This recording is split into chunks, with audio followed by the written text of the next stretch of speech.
जियो मिलादी जियो जियो जियो मिलादी जियो जियो मिलादी जियो जियो जियो मिलादी जियो जियो अचो मीलाद मल्हायूं दुनिया वारनि खे ॿुधायूं। अचो मीलाद मल्हायूं दुनिया वारनि खे ॿुधायूं। घर घेटनि खे सजायूं दुनिया वारनि खे ॿुधायूं। घर घेटनि खे सजायूं दुनिया वारनि खे ॿुधायूं। अचो मीलाद मल्हायूं दुनिया वारनि खे ॿुधायूं। अचो मीलाद मल्हायूं दुनिया वारनि खे ॿुधायूं। रबो असां ते वॾो थियो महिरबानो वा पंहिंजो मुहबो ॾेई कयो अहसान वा। रबो असां ते वॾो थियो महिरबानो वा पंहिंजो मुहबो ॾेई कयो अहसान वा। पंहिंजो महबूबो ॾेई कयो अहसान वा। अचो रस्तनि खे बुहारियूं दुनिया वारनि खे ॿुधायूं। अचो रस्तनि खे बुहारियूं दुनिया वारनि खे ॿुधायूं। घर घेटनि खे सजायूं दुनिया वारनि खे ॿुधायूं। घर घेटनि खे सजायूं दुनिया वारनि खे ॿुधायूं। अचो मीलाद मल्हायूं दुनिया वारनि खे ॿुधायूं। अचो मीलाद मल्हायूं दुनिया वारनि खे ॿुधायूं।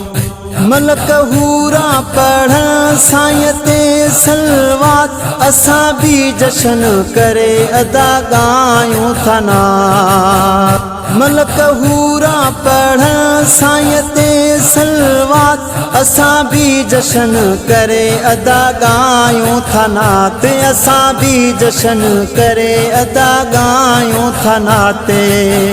अचो महफ़िल खे सिंगारियूं दुनिया वारनि खे ॿुधायूं।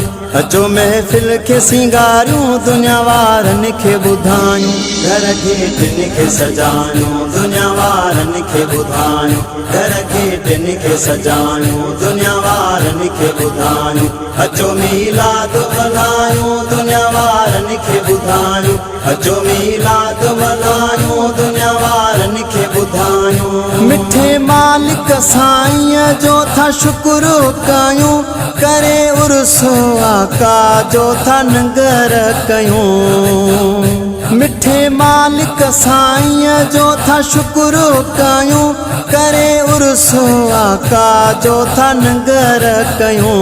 करे उर्स आका जो था नंगर कयूं। नंढनि वॾनि खे खारायूं दुनिया वारनि खे ॿुधायूं। नंढनि वॾनि खे खारायूं दुनिया वारनि खे ॿुधायूं। घर घेटनि खे सजायूं दुनिया वारनि खे ॿुधायूं।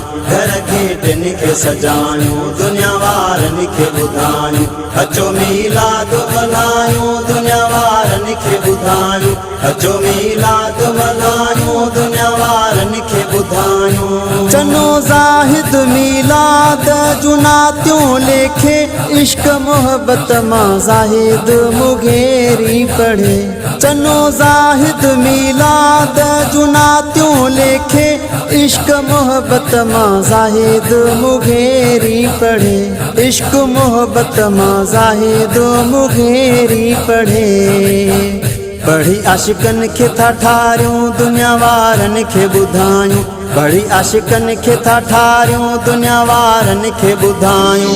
घर घेटनि खे सजायूं दुनिया वारनि खे ॿुधायूं। घर घेटनि खे सजायूं दुनिया वारनि खे ॿुधायूं। अचो मीलाद मल्हायूं दुनिया वारनि खे ॿुधायूं। अचो मीलाद मल्हायूं दुनिया वारनि खे ॿुधायूं। अचो मीलाद मल्हायूं दुनिया वारनि खे ॿुधायूं। अचो मीलाद